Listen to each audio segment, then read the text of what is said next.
Baik, shalom Bapak Ibu yang terkasih, saudara-saudara yang dikasihi Tuhan. Senang bisa berjumpa dengan saudara dalam kesempatan ibadah ini. Saya memohon maaf karena saya baru saja mengadakan perjamuan kudus di ruang ICU. Jadi saya tidak sempat untuk kembali ke ruangan, saya harus ada di sini. Yang membuat saya melaksanakan pelayanan ini akhirnya secara mendadak karena harus mendoakan dan mengadakan perjamuan kudus di ICU Hermina Daan Mogot. Senang bisa berjumpa dengan saudara sekalian. Tema yang diberikan kepada saya dalam ibadah ini adalah pilihan yang mendatangkan celaka. Mari kita buka Alkitab kita dalam Kejadian pasal 3, nats yang diberikan kepada saya. Kejadian pasal 3 ayat 1 sampai dengan ayatnya yang ke-6. Kejadian pasal 3 ayat 1 sampai dengan ayatnya yang ke-6. Saya bacakan untuk kita sekalian. Demikianlah firman Tuhan. Manusia jatuh ke dalam dosa. Adapun ular ialah yang paling cerdik dari segala binatang di darat yang dijadikan oleh Tuhan Allah. Ular itu berkata kepada perempuan itu, tentulah Allah berfirman, semua pohon dalam taman ini jangan kamu makan buahnya, bukan? Lalu sahut perempuan itu kepada ular itu, buah pohon-pohonan dalam taman ini boleh kami makan. Tetapi tentang buah pohon yang ada di tengah-tengah taman, Allah berfirman, jangan kamu makan ataupun raba buah itu. Nanti kamu mati. Tetapi ular itu berkata kepada perempuan itu, sekali-kali kamu tidak akan mati. Tetapi Allah mengetahui bahwa pada waktu kamu memakannya, matamu akan terbuka dan kamu akan menjadi seperti Allah, tahu tentang yang baik dan yang jahat. Perempuan itu melihat bahwa buah pohon itu baik untuk dimakan dan sedap kelihatannya. Lagi pula pohon itu menarik hati karena memberi pengertian. Lalu ia mengambil dari buahnya dan dimakannya dan diberikannya juga kepada suaminya yang bersama-sama dengan dia, dan suaminya pun memakannya. Demikian pembacaan firman Tuhan. Hari ini kita mau belajar tentang tema pilihan yang mendatangkan celaka. Saudara-saudara yang terkasih di dalam Tuhan, dalam hidup ini kita memiliki banyak pilihan. Doa saya kita sekalian memilih Tuhan dalam hidup ini. Karena saya percaya Tuhan adalah alamat yang tepat untuk kita bisa memilih pilihan kita yang paling utama untuk memilih Tuhan dalam hidup kita. Ada banyak baca sebuah tulisan yang saya baca memberikan satu tulisan yang besar. Tulisannya berkata, sesungguhnya hidup manusia itu, tubuh manusia itu adalah sebuah pabrik dari segala keinginan. Tubuh kita disebutkan sebagai pabrik dari semua keinginan. Ada banyak keinginan dalam diri kita. Dan biarlah pilihan kita yang paling utama, yang nomor satu, kita jadikan Tuhan menjadi pilihan hidup kita. Saudara-saudara terkasih di dalam Tuhan, kisah ini menjelaskan tentang bagaimana manusia jatuh ke dalam pilihan yang mencelakakan dia. Ketika Tuhan menciptakan Adam dan Hawa, Tuhan menciptakan mereka sebagai citra dan mitranya. Sebagai citra, manusia diciptakan segambar dan serupa dengan Allah. Ketika Tuhan menjadikan manusia sebagai mitra, maka manusia adalah alatnya yang dipakai sebagai kawan sekerjanya untuk mencapai tujuan penciptaan itu. Tetapi ketika manusia tidak mengikut apa yang Tuhan mau, tetapi melakukan apa yang mereka mau, tidak mengikut caranya Tuhan, tetapi caranya mereka, maka mereka menjadi manusia yang memiliki keinginan yang jauh dari kehendak Tuhan. Tuhan berkata kepada manusia bahwa semua pohon dalam taman ini boleh kamu makan buahnya, tetapi pohon yang di tengah-tengah itu jangan sampai kamu memakan buahnya, karena pada waktu kamu makan buahnya, maka kamu akan mati. Saudara, yang menjadi pertanyaan dalam kehidupan banyak orang adalah, kenapa pohon yang di tengah-tengah itu harus ada? Bukankah kalau Tuhan tidak menciptakan pohon itu yang disebut pohon pengetahuan yang baik dan yang jahat itu, maka manusia tidak akan jatuh dalam dosa. Lalu, why? Kenapa pohon pengetahuan tentang yang baik dan yang jahat itu ada di tengah-tengah taman itu? Bukankah lebih baik kalau Allah tidak usah mengadakan pohon itu? Rupanya ketika saya belajar teologi, ketika saya mempelajari tentang hal ini, saya dapatkan satu kebenaran. Dari semua buku yang saya baca, dari semua teolog-teolog yang saya dengar, saya akhirnya menyimpulkan bahwa kenapa pohon pengetahuan yang baik dan yang jahat ini perlu ada di Taman Eden. Karena pohon pengetahuan yang baik dan yang jahat ini adalah merupakan sebuah prasasti yang diumumkan kepada Tuhan bahwa yang baik dan yang jahat itu telah ada. Kenapa demikian? Karena iblis sudah jatuh. Waktu iblis belum jatuh, yang ada hanyalah baik. Hanya Tuhan yang disebut yang baik itu. Tetapi ketika iblis jatuh, maka disitulah mulai timbul yang baik dan yang jahat. Dalam Alkitab, dalam Kejadian pasal 1 ayat 1 dan 2 dikatakan, pada mulanya Allah menjadikan langit dan bumi belum berbentuk dan kosong, gelap gulita menutupi samudera raya. Saudara, garis bawahi kalimat gelap gulita menutupi samudera raya. Kenapa ada kata gelap gulita? Bahkan katakan kalimat ini bukan hanya gelap, tapi gulita. Ketika kita belajar kata gelap ini, maka gelap gulita ini berbicara tentang iblis yang sudah dibuang ke bumi. Sehingga bumi dikatakan ada gelap, ada gulita. Kalau berbicara tentang kegelapan, roh kegelapan, itu berbicara tentang si jahat. Nah, ketika iblis jatuh, dia dibuang dan dihancurkan Tuhan, lalu iblis dibuang ke bumi. Sehingga dikatakan, bumi belum berbentuk dan kosong. Gelap gulita menutupi samudera raya. Nah, pertanyaannya, kalau di bumi ini sudah ada gelap, sudah ada gulita, sudah ada iblis di dalamnya, kenapa manusia diciptakan di tengah-tengah bumi yang sudah ada gelapnya, bumi yang sudah ada gulitanya? Ketika saya belajar tentang bagian itu, saya dapati bahwa rencana Tuhan untuk membuat kita ada di bumi, membentuk dan menciptakan kita di bumi, bukanlah rencana yang serampangan, bukan rencana yang kebetulan, tetapi rencana ini untuk menjelaskan bahwa saudara dan saya tidak kalah dengan kuasa kegelapan. Kita jadi orang-orang dari pertama dikatakan memiliki roh penahlukan. Adam dan Hawa diberikan kuasa untuk menaklukkan. Alkitab berkata dalam Kejadian pasal 1, 2, 3 berulang-ulang Tuhan katakan, taklukkanlah semuanya itu. Ketika manusia diciptakan di bumi, kenapa Tuhan menjadikan manusia di bumi? Karena Tuhan menjelaskan kepada kita, kita enggak sendirian. Ketika dikatakan gelap gulita menutupi samudera raya, kalimatnya tidak berhenti di situ. Tetapi kalimatnya bersambung.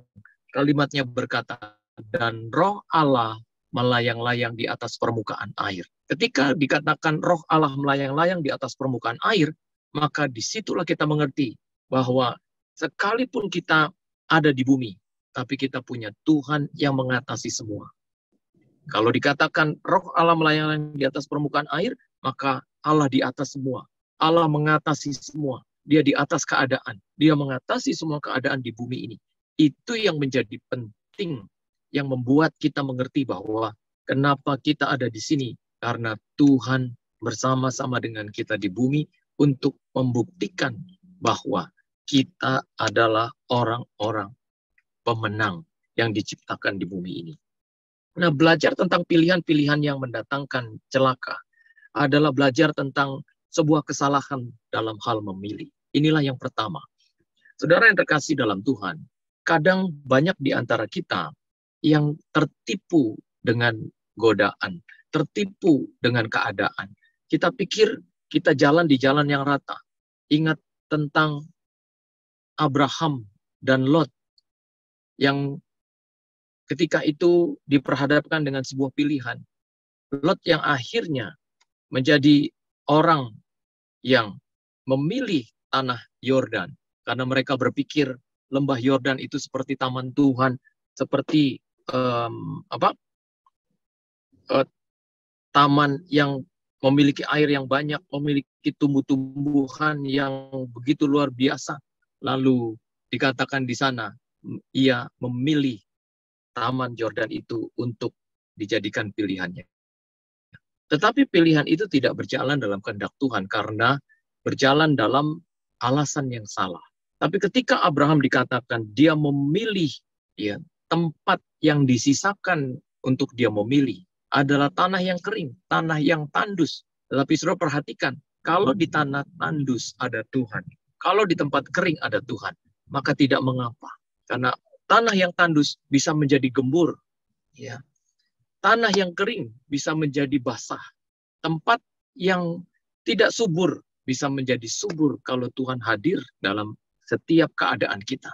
Sehingga apapun yang terjadi, doa saya kita tidak menjadi orang-orang yang memiliki pilihan yang salah dalam hidup kita.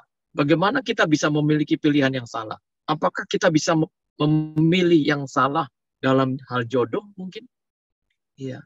Saya percaya bahwa ketika saudara memilih pasangan hidup, maka saudara pun adalah orang yang melibatkan Tuhan di dalamnya. Lalu kenapa masih ada saja orang yang, bahkan saya pernah ketemu dengan seorang bapak yang sudah punya anak, sudah punya menantu, sudah punya cucu, lalu dia bilang kepada saya, Pak Pendeta, jangan-jangan istri saya bukan jodoh saya. Waduh, saya kaget saudara ketika bapak itu bilang begitu kepada saya. Saya bilang, Pak, sudah terlambat. Ya kalau mau bilang dulu waktu belum menikah gitu ya. Tapi kalau sudah punya cucu 4 itu kebangetan kalau masih bilang bahwa istri atau suami itu bukan jodoh saya. Ya. Nah, bagaimanakah kita jadi orang-orang yang mengerti tentang rahasia ini? Ya, ada anak muda Kristen yang banyak berkata kepada saya, Pak Pendeta, kalau kita cari jodoh yang seiman itu susahnya minta uang, bukan hanya minta ampun. Ya, tapi kalau cari yang gak seiman itu ditaruh gerobak juga gak muat. Waduh Pak, mereka antri ya untuk jadi pacar kita atau pasangan kita. Tapi bagaimana kita memahami tentang jodoh yang dari Tuhan? Ya, saya terlalu percaya bahwa pernikahan itu adalah cara kita mengerti bahwa orang yang menjadi pasangan kita adalah jodoh kita ketika kita ada dalam percaya dan iman kepada Yesus. Karena ketika kita menjadikan seseorang pilihan kita, maka saat itulah kita menjadi orang yang mendapatkan jodoh kita. Sehingga ketika kita mendasari semua pilihan-pilihan itu di atas dasar Tuhan, di atas dasar melibatkan Tuhan, maka itu menjadi pilihan yang didasari oleh karena kita tahu Tuhan turut bekerja dalam pilihan-pilihan kita. Tapi berapa banyak orang yang menjadi celaka karena pilihannya yang salah. Pilihannya yang tidak berkenan kepada Tuhan. Yang akhirnya tidak sedikit banyak anak-anak Tuhan yang memilih pilihannya sendiri. Memilih caranya sendiri. Ya. Alkitab berkata, janganlah kamu merupakan pasangan yang tidak seimbang dengan orang yang tidak percaya. Kalau ada anak muda yang bertanya kepada saya, Pak, bagaimana kalau kita sudah pacaran dengan orang yang tidak seiman dengan kita? Lalu boleh enggak? Saya bilang kepada orang yang bertanya itu, jangan. Tuhan bilang, janganlah kamu menjadi pasangan bersama dengan orang yang tidak seiman. Kalau Tuhan bilang jangan, jangan. Kalau kita langkahi kalimat jangan itu, maka yang ada bukan bahagia. Yang ada adalah penderitaan. Karena saya percaya tidak ada kebahagiaan dalam pernikahan yang tidak seiman. Yang ada adalah masalah-masalah yang akan mengikutinya. Yang ada adalah keadaan-keadaan yang sulit yang akan menyertainya. Sehingga Tuhan katakan kepada kita ketika dia berkata, janganlah kamu merupakan pasangan tidak seimbang. Lalu apa yang harus saya lakukan, Pak? Saya selalu bilang, ayat-ayat selanjutnya berkata, pisahkanlah dirimu. Keluarlah dari antara mereka. Maksudnya, ya bilang sama dia, lu gue N. Ya. Oh, akhirnya harus putus, Pak. Ya, cari yang seiman. Cari yang percaya. Karena Alkitab berkata kepada kita dalam 1 Timotius 4 ayatnya yang ke-12. Saya seringkali mengajarkan bagaimana memilih pasangan hidup dalam hidup anak Tuhan. Yang pertama, dalam 1 Timotius 4 ayat 12 yang dikatakan, jangan seorang pun menganggap engkau rendah karena engkau muda, jadilah teladan. Ya. Hal yang pertama, cari yang jadi teladan. Kalau saudara dapat orang yang jadi teladan, maka saudara tidak akan rugi. Semua orang akan bilang, kamu hebat, kamu dapat orang yang mengasihi Tuhan, takut Tuhan, cinta Tuhan. Waduh, semua orang akan dukung. Ya. Dan gak sedikit kadangkala kalau kita dapat pasangan yang jadi teladan di mana-mana. Ya, nanti ada aja yang bilang, nanti kalau kalian nikah, saya yang siapin undangannya ya, saya yang siapin konsumsinya ya. Waduh, banyak sekali dukungan, banyak sekali orang-orang yang melihat hal ini sebagai keadaan yang baik. Sehingga hal yang pertama, cari pasangan yang jadi teladan. Lalu kemudian dikatakan, bagi orang-orang percaya, cari yang percaya, sama-sama percaya, sama-sama anak Tuhan. Ya, biarlah engkau menjadi satu dalam imanmu, satu Tuhan, satu baptisan, satu iman dalam memilih pasangan hidup. Berarti harus percaya. Lalu kemudian dalam perkataanmu. Yang ketiga adalah lihat perkataannya. Kalau engkau ingin memilih pasangan hidup. Kalau perkataannya baru pacaran saja sudah sembrono, ya sudah kebun binatang, dia bisa memaki-maki orang tuanya, dia bisa memarahi orang dengan begitu kejinya dengan kata-kata yang buruk, jangan jadikan dia pasangan. Karena kalau engkau menjadikan pasangan, satu ketika nanti engkau pun akan mendapatkan kata-kata yang sama yang diarahkan kepadamu.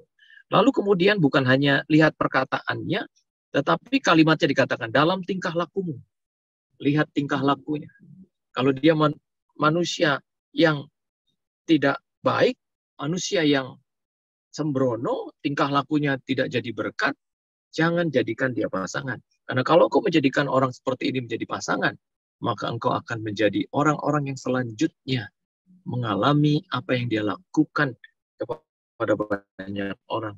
Dan setelah itu, kita akan mengalaminya. Lalu kalimat selanjutnya dikatakan, dalam kasihmu, lihat kasihnya. Apakah dia mengasihi Tuhan, apakah dia mengasihi kita, apakah dia mengasihi orang tua, apakah dia mengasihi sesama, apakah dia hidup dalam kasih. Kasih begitu penting untuk memulai segala sesuatu yang baik yang bisa kita terima.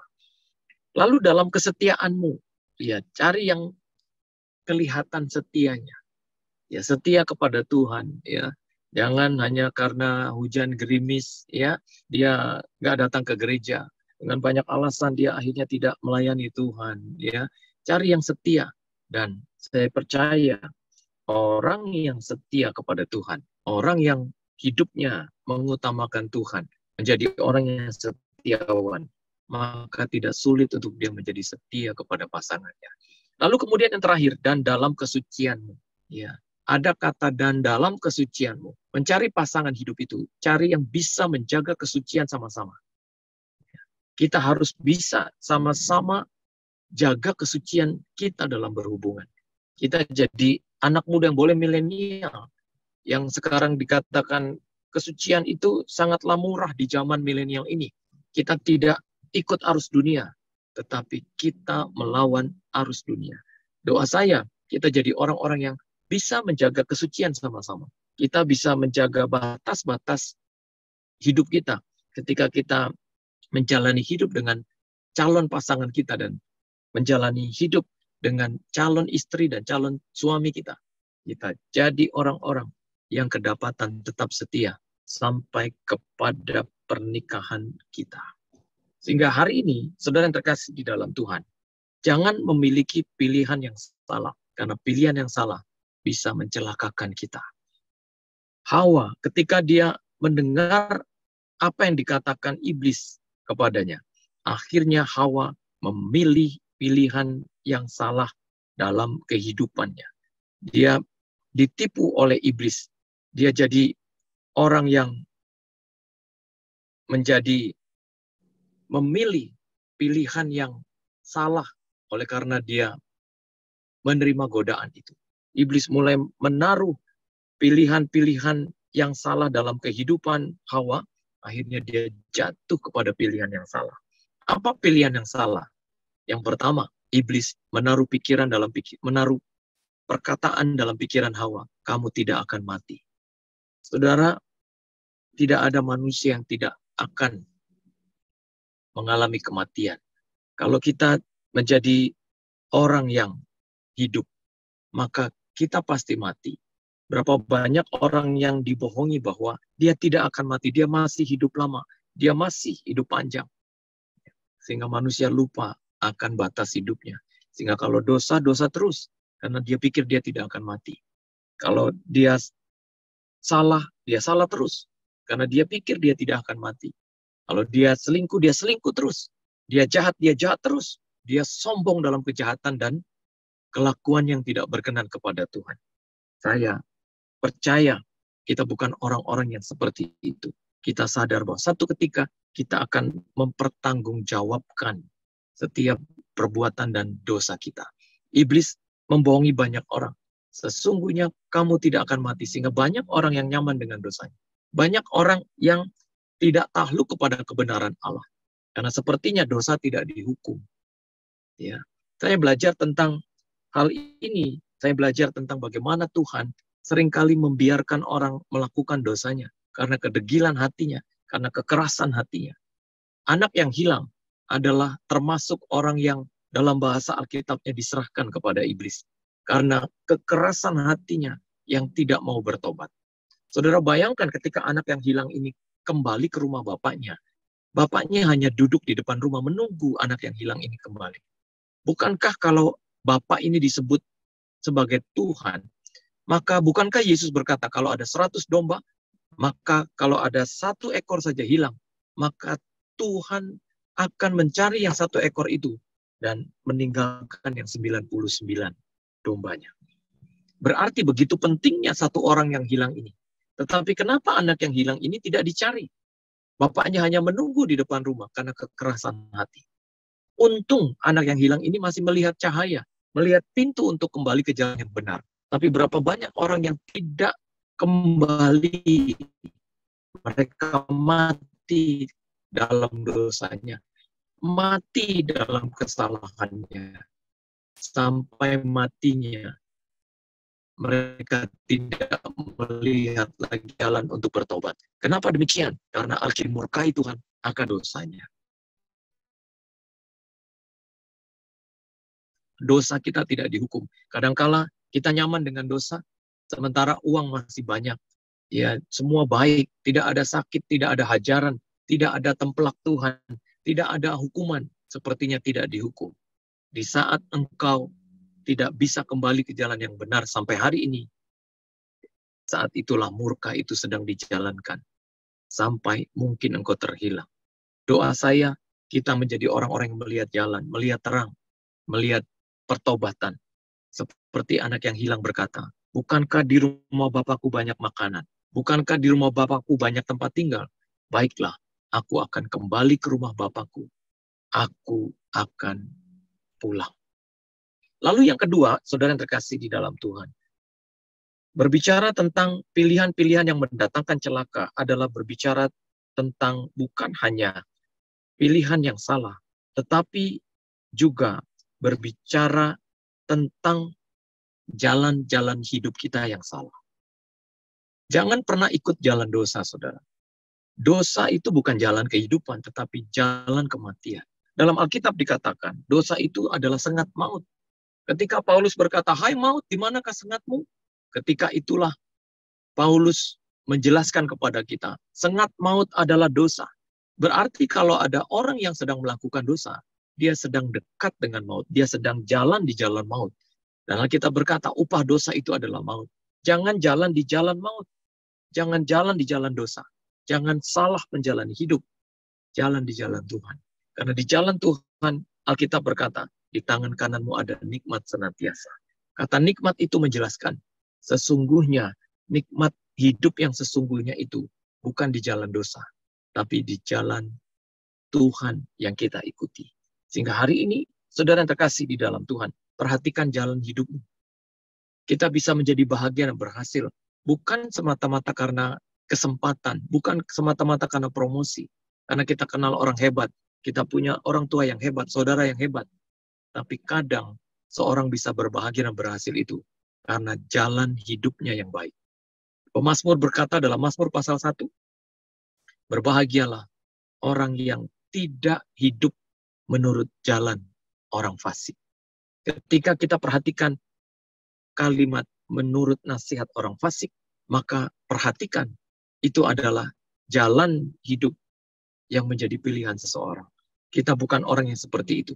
Kita jadi orang yang memilih jalan Tuhan menjadi jalan hidup kita. Karena disitulah letak bahagia, bukan celaka. Lalu yang ketiga, saudara, berbicara tentang pilihan-pilihan yang mendatangkan celaka, bukan hanya berbicara tentang pilihan yang salah, bukan hanya berbicara tentang jalan hidup yang salah, tetapi juga berbicara tentang pikiran yang salah. Saudara, itu sebabnya kita perlu melibatkan Tuhan dalam hidup kita, supaya pikiran kita diterangi.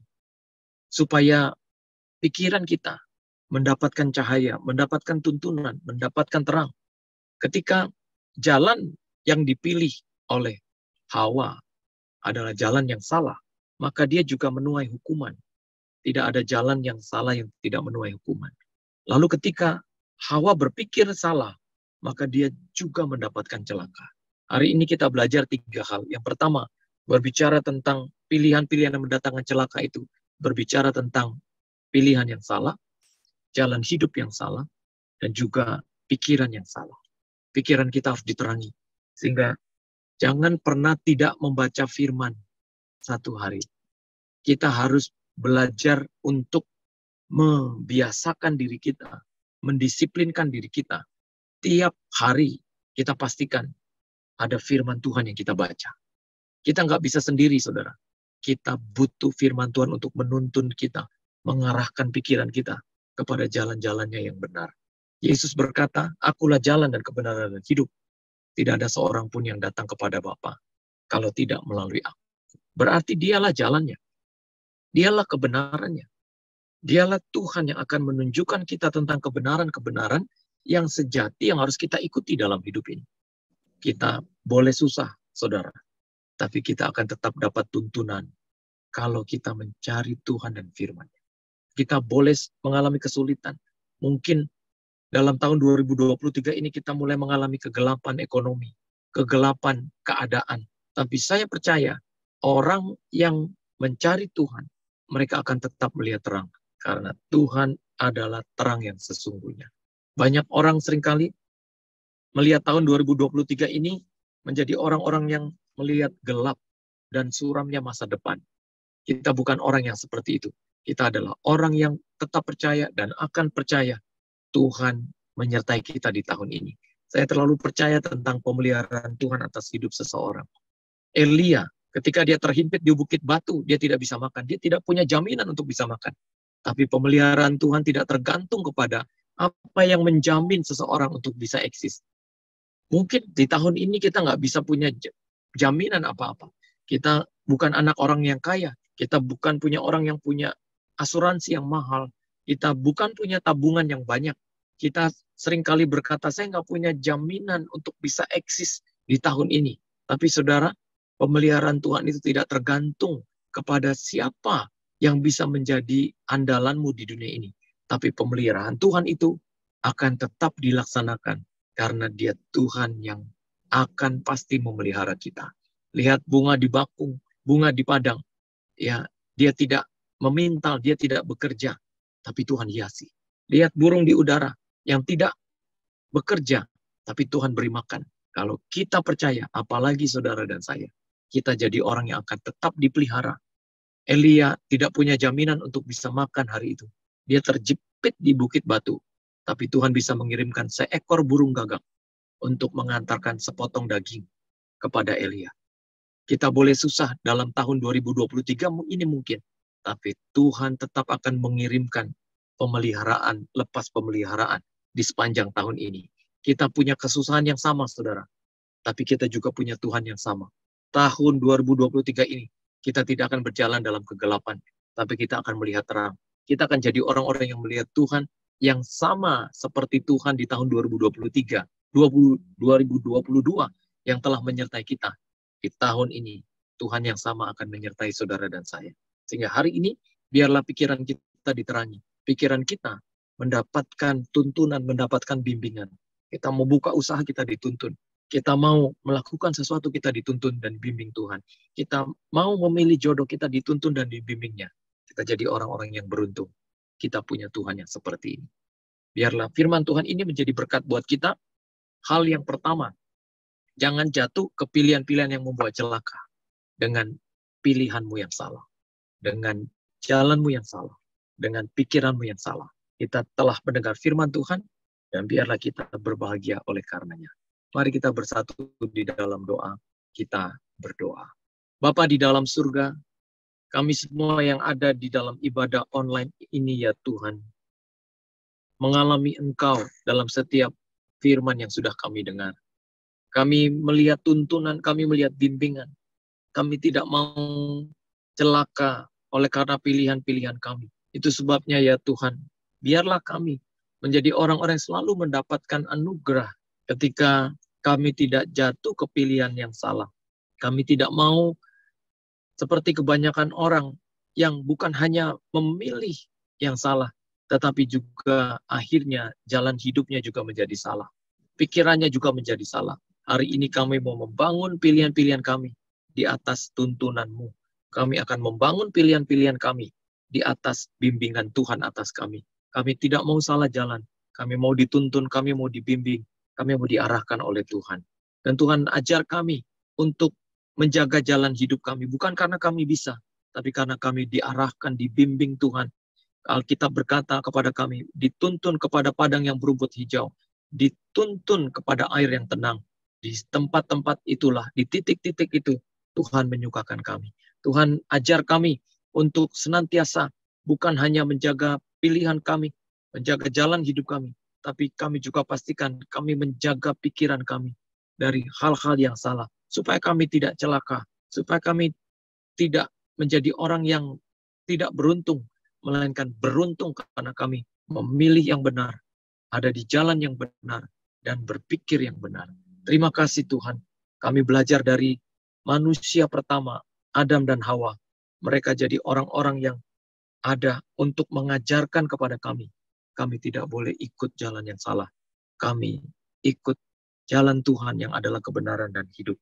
Ini doa dan ucapan syukur kami ya Bapa. Berkati semua kami agar kami jadi orang-orang yang mendapatkan rahmat lewat firman Tuhan yang sudah kami dengar. Dalam nama Tuhan Yesus kami berdoa. Amin.